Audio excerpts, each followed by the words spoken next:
मुल्क के अंदर 4 साल जो माशी तबाही और दहशत गर्दी की गई, उसके लिए ये तमाम इंतज़ामात किए जा रहे हैं कि मुल्क के अंदर से जो मुल्क के अपने रिसोर्सेज हैं और मुल्क के अंदर आने वाली जो इंपोर्ट है, जो गैर ज़रूरी है, जो नॉन असेंशियल आइटम्स हैं, उनको मुकम्मल तौर पर बैन किया गया है।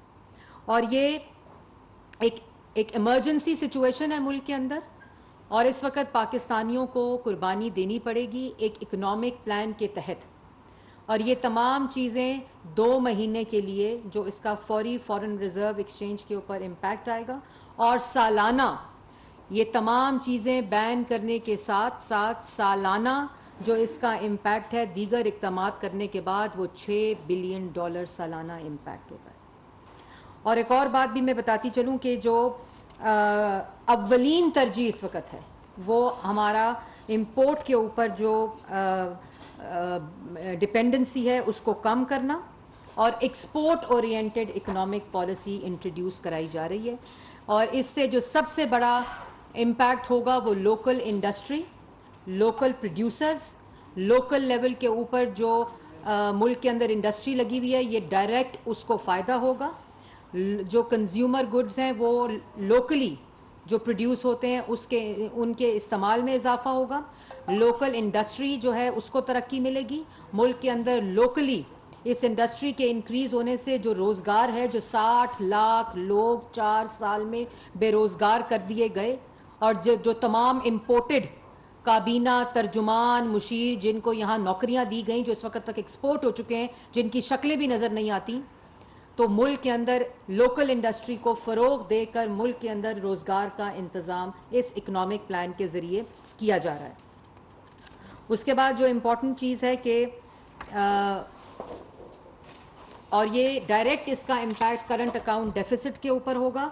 और जो मुल्क के इस वक्त, मैंने जैसे पहले कहा कि 4 साल में जितना कर्जा लिया गया, आज जो शख्स कंटेनर पर चढ़ा हुआ है और एक मुल्क के अंदर एक ईंट नहीं लगाई गई, मुल्क का कर्जा 25,000 से 43,000 अरब कर दिया गया। तो इस इकदाम से ना सिर्फ डॉलर प्राइस में स्टेबिलिटी आएगी फॉरेन रिजर्व्स में, बल्कि इसके अंदर करंट अकाउंट डेफिसिट और मुल्क का जो इन्हिसार है कर्ज़ों के ऊपर वो भी कम होगा।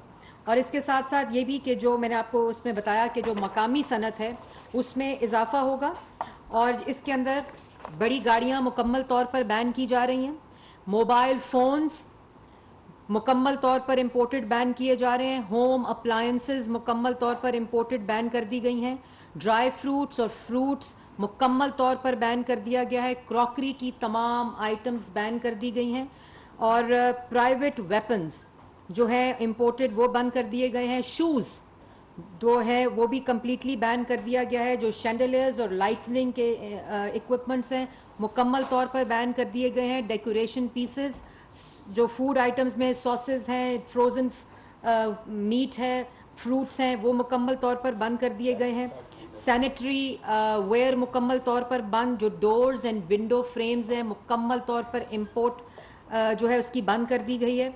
Fish and frozen food, fish जो है मैं ऑलरेडी बता चुकी हूँ। कार्पेट्स जो है मुकम्मल तौर पर, प्रिजर्व्ड और फ्रूट आइटम्स भी मुकम्मल तौर पर बैन कर दिए गए हैं। टिशू पेपर्स भी मुकम्मल तौर पर बैन कर दिए गए हैं। फर्नीचर और जितना ये मेकअप और शैम्पूज़ का आइटम है इम्पोर्टेड, उसके ऊपर भी मुकम्मल बैन लगा दिया गया है।